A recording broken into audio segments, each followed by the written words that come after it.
अस्सलाम वालेकुम। आज मेरा फ़ाइनल डे है यहाँ सऊदी अरब में और आज मेरी वापसी है।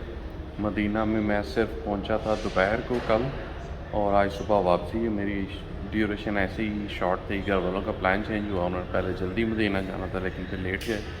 तो अब मेरी वापसी है। मदीना से मैंने बस ली है, उससे मैं जद्दा जाऊँगा और फिर जद्दा से फ़्लाइट है मेरी। अभी मैं एक स्टॉप पर रुका हूँ तो मैं आपको दिखाता हूँ यहाँ पे क्या है। अभी मैं आपको यहाँ दिखाता हूँ कि इनके एक स्टोर है यहाँ पे, ग्रॉसरी स्टोर काइंड ऑफ। इसमें किस तरह की चीज़ें पड़ी होती हैं और क्या क्या होता है। ये मेरे ख्याल से पिकनिक का सामान मुझे कुछ नज़र आया, कुछ पकाने पकाने का। इनको क्योंकि सहरा में जाके कुकिंग करने का शौक़ होता है तो कुकिंग का सामान पड़ा है, ग्रिलिंग का सामान पड़ा है। और लालटेनें आज भी चल रही हैं क्योंकि मेरे ख्याल से ये सहरा में चाहिए होगी कि आप gas refill kind of oil और गैस बेस्ड हों। पहले जो ऑयल है आफ़िया, मेरी बेगम बताती थी कि आफ़िया मिलता है सऊदी अरब से। बीन्स हैं। हाँ, दूध मैंने अभी तक जो है ना लस्सी या दूध नहीं पिया, वो मैं सोच रहा हूँ, देखता हूँ कैसा होता है। हाँ, लबन यहाँ पे ना डिफरेंट डिफरेंट फ्लेवर्स में है। मैं सोच रहा हूँ 2 ले लेता हूँ, ट्राई करूँ कैसा होता है। मैं उस टाइम से सोच ही रहा हूँ मैं ले ही लेता हूँ। आप ये प्लेन वाला एक ले लेता हूँ। लस्सी ले लिया मैंने, लबन। मुझे लगता है मुस्तफ़ा मेरा दोस्त था, वो कहता होता था मेरे दोस्त को कि लबन लेकर आए, मेरे लिए लबन लेकर आए। ये 2 रियाल की है, स्वीडिश 6 करोन की है। तो ये यहाँ का मशहूर ब्रांड है। मैंने सोचा था ये पीऊँगा और देखूँगा कैसा है।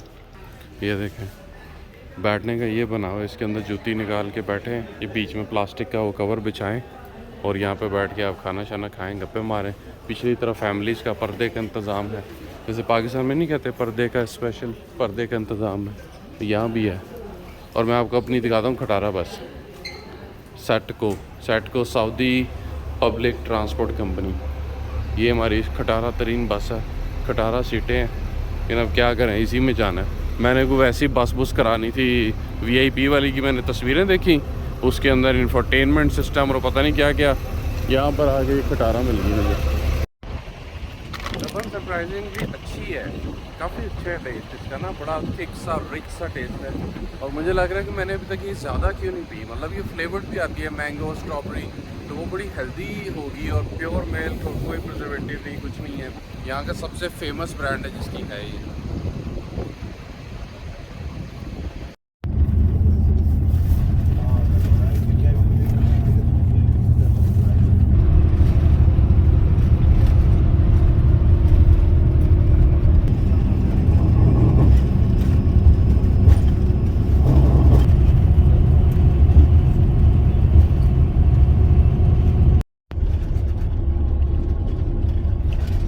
शदीद ख्वारी के बाद अब मैं पहुंच गया हूँ जद्दा एयरपोर्ट। यहाँ पे शोर काफ़ी है लेकिन पहुंचने में काफ़ी मुश्किल हुई क्योंकि इतना आसान नहीं था। पहले मदीना से ली एक बस जिसने जद्दा में किसी सेंट्रल स्टेशन पे उतारा, वहाँ से एक ली मैंने शटल सर्विस जिसने घंटा सवा लगा दिया मुझे इस टर्मिनल में पहुँचाने में। फिर बाहर कुछ 3-4 लाइनें, मदीना से यहाँ तक मुझे लगे तकरीबन 8 घंटे, जो कि 4 घंटे लगने चाहिए थे। अब मैं जाके इस लाउंज में पहुँचा।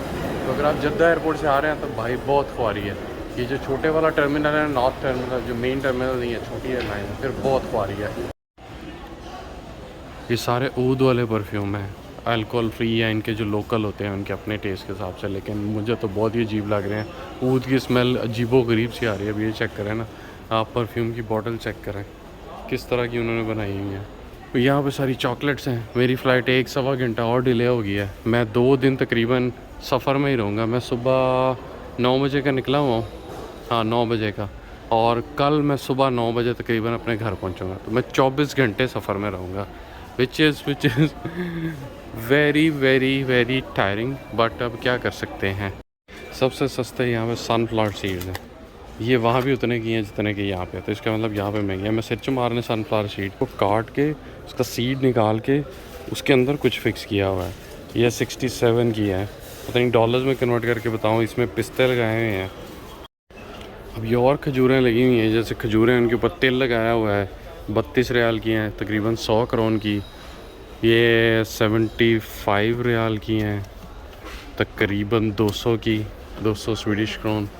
और 40 33। अब ये चेक करेंगे 100 रियाल के। किसी को बहुत ही लश गिफ्ट देना हो आपने, कोई बहुत ही ज़बरदस्त भी बादाम बदूम डाले हुए हैं, लेकिन ये तकरीबन 300 करोड़ की है। ये अपनी कुछ मतलब की चीज़ आई है, मुझे लग रहा है शीशे का फ्लेवर है, if I am not wrong. तो ये डबल एप्पल ये वाला फ्लेवर है 24 रियाल का, विच इज़ 70 या 100। वहाँ भी इतने का ही मिलता है वैसे। और ये इसमें क्वांटिटी भी काफ़ी ज़्यादा लग रही है। ये वाला भी 24 का है, नेचुरल 2 एप्पल मोलेसिस, और इसमें क्वांटिटी भी ज़्यादा लग रही है। पता नहीं है डबल एप्पल पिए या ना पिए। ग्रेप विद मिंट मुझे अच्छा लगता है वैसे। इसके बारे में मैं सोच सकता हूँ कि ये अच्छी चीज़ है जो लेके जाई जा सकती है। तो मुझे कुछ समझ और नहीं है। मैंने एक स्पाइसी चिकन बर्गर ऑर्डर किया जो मैं साथ रख लूँगा, और नगेट्स सारे यही खा रहे थे, 7 पीस नगेट्स में फ्राइज़ और इनकी गार्लिक सॉस है, तो ये खाता हूँ। ये है जी अलबेक। अपनी बेगम की भरपूर फरमाइश पर मैंने फाइनली ब्रोस्ट तो नहीं मिला, लेकिन मैंने नगेट्स ले लिए। ये चिकन फिले नगेट्स हैं, दूसरे नहीं हैं, दूसरे अच्छे लगे हैं। कि गार्लिक सॉस ट्राई करते हैं फ्रेंच फ्राइज के साथ।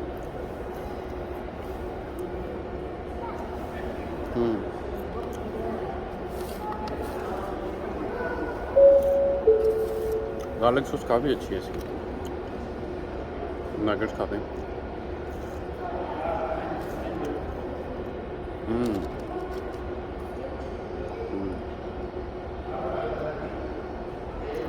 मैंने स्पाइसी वाला लिया, इसमें स्पाइसी लेयर भी है, but it's actually very good.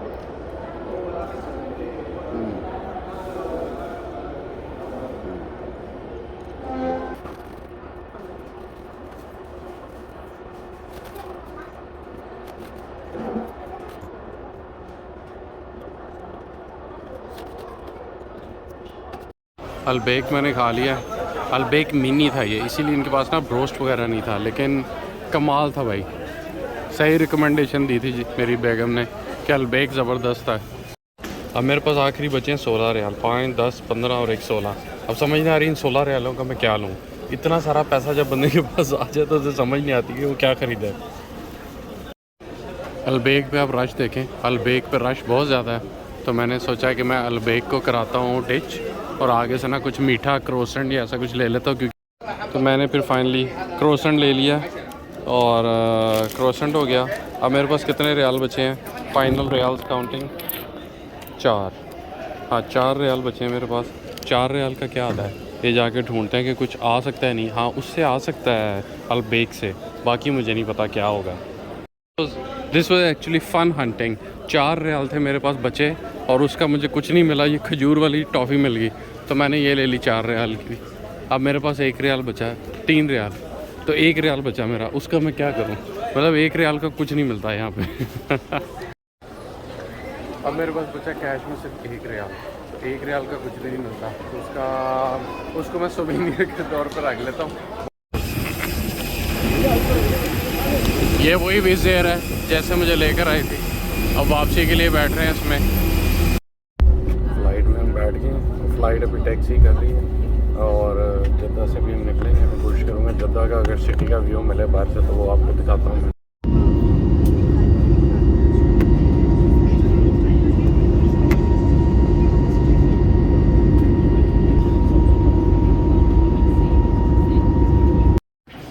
Romania का जो एयरपोर्ट है वहाँ पे मैं रात को पहुँचा तकरीबन 12 बजे, और 1 आधा घंटा तो कुर्सी पे बैठा रहा, 2 घंटे फ़ोन यूज़ करता रहा। फिर मैंने कहा थोड़ी देर सो। सोने की प्रॉपर जगह नहीं थी, विंडो सिल थी काफ़ी चौड़ी, उसमें मैं टांगे फोल्ड करके पूरा आ गया। फिर ऊपर चादर ली, बैग नीचे रखा, तो सो गया। अभी उठा हूँ, अभी घंटा है मेरे ख्याल से बोर्डिंग के लिए। तो मैंने उठ के अभी क्रॉसेंट लाया हुआ था वो खा लिया, पानी पी लिया। मैं रेडी हूँ जाने के लिए।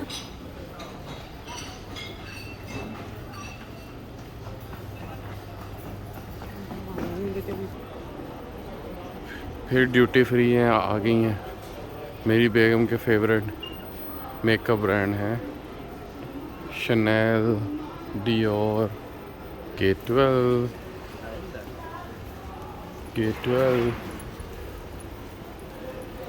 Kasa 5, business lounge. यहाँ पर तो काफ़ी रश लग रहा है।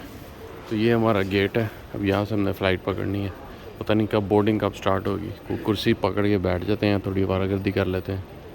फाइनली कोपेनहेगन लैंड हो गया हूँ मैं, तकरीबन 9:30-10 बज गए और काफ़ी लंबी फ़्लाइट थी, काफ़ी लंबा सफ़र था, क्योंकि फाइनली वो मेरा प्लेन है और यहाँ मैं लैंड हो चुका हूँ। अब ट्रेन पकड़ेंगे और वहीं उसी रास्ते से जाएंगे जिससे आए हैं। तो घर पहुँच के या तो नौकरी करेंगे या बेड पे जाके सो जाएंगे मज़े से।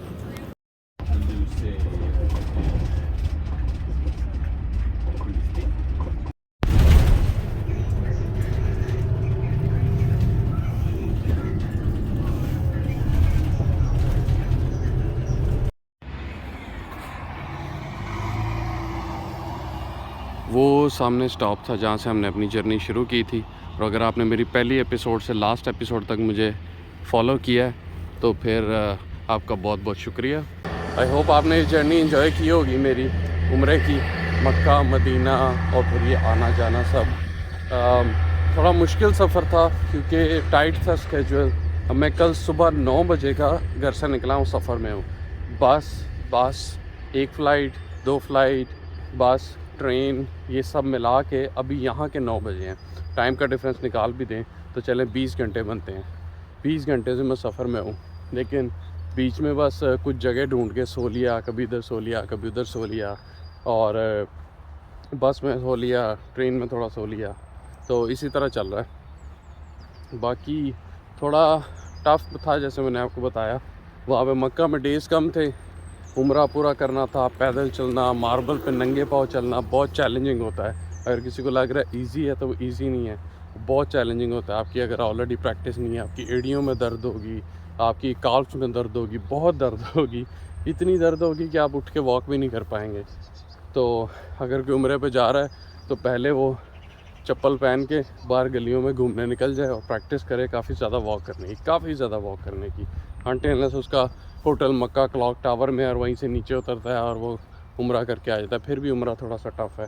तो अगर आपने जर्नी ज्वाइन की है तो मेरे चैनल को सब्सक्राइब करें, कमेंट करें आपको इस पूरी जर्नी के बारे में आपका क्या ख्याल है। चैनल को सब्सक्राइब करें, कमेंट करें, लाइक एंड शेयर, और मेरे से कनेक्ट करें। मैं आपके हर कमेंट्स का जवाब दूंगा। ओके, फिर मिलते हैं अब फर्दर स्वीडन की वीडियोस में। ओके, अल्लाह हाफ़िज़।